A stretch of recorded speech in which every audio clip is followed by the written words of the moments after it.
Welcome. Tonight, I invite you to travel with me to a place quietly forgotten by maps and remembered only in stories whispered by candlelight. Nestled in a valley shrouded by mist and silence lies the village of Hollowmere, where the great withered oaks stand tall and bare. Their bark thick with age, their branches twisted into claws against the sky. Hollowmere does not rise with the sun, it wakes with the fog. The air, cool and damp, carries the earthy scent of moss and ash. From every roof, water drips in slow, rhythmic taps. Beneath heavy wooden eaves, shutters creak open gently, revealing sleepy faces and hearths that glow dimly from the embers of yesterday's fire. The baker is always first. She wears a shawl the color of soot and hums as she shapes her dough. Her oven is a dome of blackened stone, fed with dry peat and thin bark gathered from the base of the withered oaks. The loaves she makes are round, scored with curling patterns meant to resemble branches or the looping veins of fallen leaves. They are placed on cloth-lined shelves, warm and dense, smelling faintly of honey and ash. Nearby, the village well groans as its handle turns. The rope, frayed but strong, dips down into cold, dark water that smells faintly of stone and iron. A young boy, no older than 10, draws it up slowly. His breath comes out in pale clouds toward the twisted branches above. Children chase vapor trails that curl like fingers in the air. Their boots splash gently through puddles, their laughter muffled by the thick mist. They skip past carved boundary stones and weathered fences wrapped in ivy. Beneath the roots of the trees, mushrooms, the color of rust, push quietly through damp soil, uncaring and unnoticed. As the morning deepens, so too does the hush. Hollowmere does not rush. The villagers have no bells, no chimes, no clocks. They rise with the light, if it comes, or with the thinning of the fog. And today, as every day, they begin their hours beneath the watchful gaze of the oaks, who have not bloomed in centuries, but who are very much alive. By midday, Hollowmere stirs more fully, though never loudly. The fog lifts slightly, revealing the outlines of narrow paths worn into the grass. These paths meander from one stone cottage to another, winding between low stone walls and leaning fences covered in moss and slow-growing lichen. In the center of the village stands an ancient shrine. It is little more than a circular arrangement of standing stones, each one carved with old runes no one remembers how to read. At the base of these stones, offerings are left. Pieces of salt, coils of bark, bowls of glimmering sap. No one speaks as they leave them. The oaks do not require words. The villagers each have their rhythm. The glimmersmith sits cross-legged beneath a leaning awning, working thin coils of copper and root wire.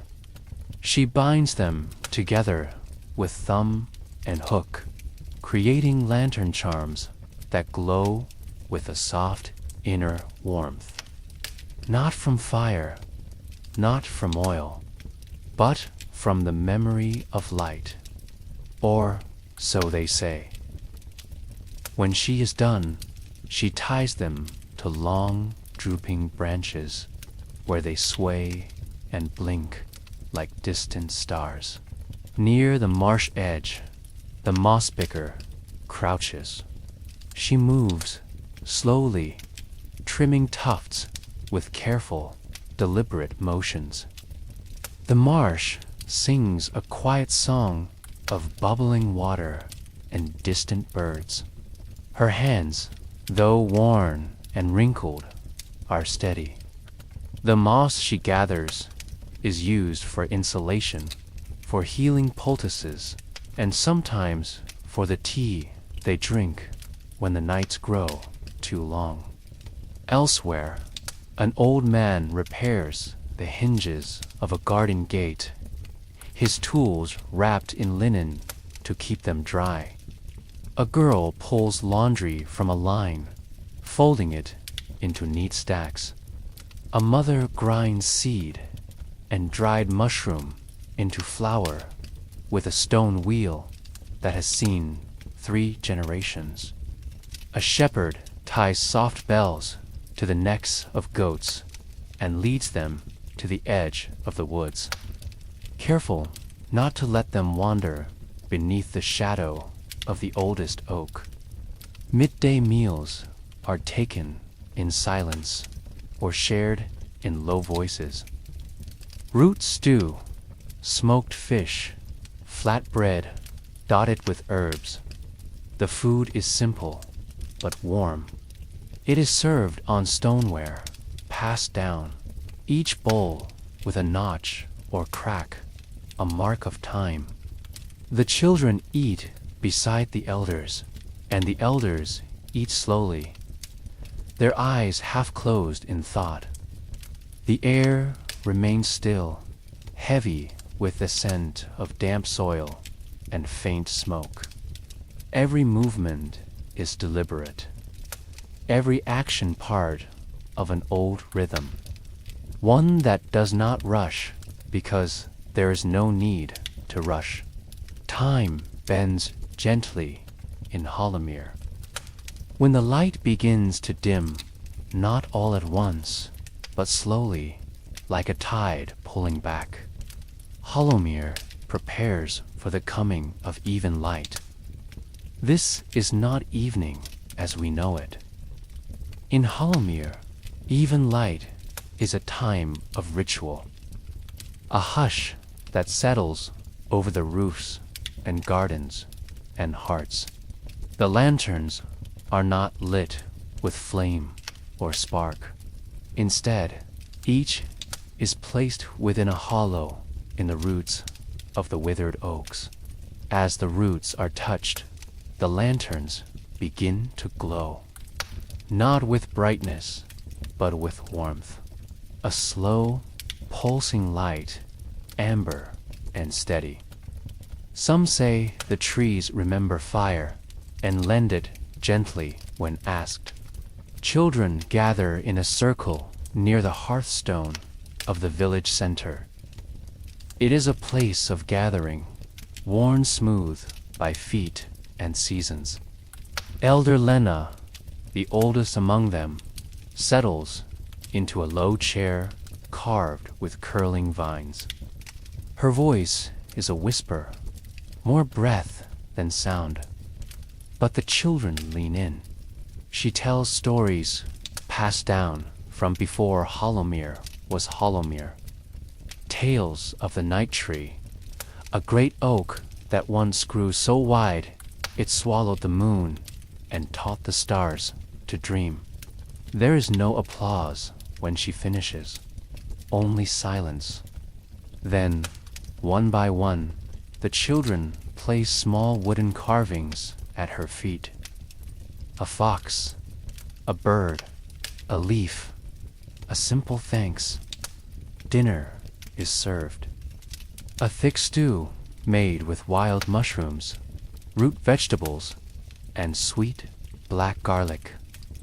Round loaves are broken by hand and passed down the table.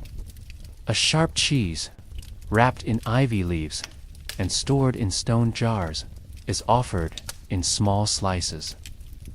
No one eats quickly. There is time. There is always time. Fires burn in low hearths, smoke curling up and out through thatched chimneys. The air is filled with the scent of wood smoke, thyme, and damp stone. Cats curl on benches. Dogs rest near doorways. The village exhales and listens to the quiet as the sky fades from gray to ink. Night does not fall in Hollowmere. It arrives slowly, slipping into the folds of the village like a blanket drawn gently over dreaming shoulders. The fog returns, this time thinner, quieter. It carries with it the scent of distant rain, though no drops fall. The withered oaks remain unmoving, their shadows deepening with the loss of light. Inside each cottage, candles are lit with flame from the hearth, then snuffed and relit from lantern charms to carry the tree's blessing. Windows are shuttered but not locked. Doors are latched with simple knots. No bolts, no bars. The villagers trust the trees to warn them, should warning be needed. And none has been needed in many lifetimes. Beds are low and warm, wrapped in thick quilts, stuffed with down and moss. Pillowcases smell faintly of lavender and birch. A bowl of steaming tea rests beside each bed, a blend of mint, moss, and black root meant to soothe the mind and slow the blood. Children sleep in bundles, curled like roots themselves. The elders sleep upright, heads resting against padded wooden frames, hands folded. Outside, the flame charms pulse, their soft light blinking slowly like fireflies caught in amber. The paths between homes glow faintly, enough to walk by, but never enough to banish shadow. It is said that in this half-light, dreams are clearer, that the oaks, in their watchfulness, lend their memories to those who sleep nearby. And so the village rests, still, soft, entirely at peace. In Hollowmere, even the dark is gentle.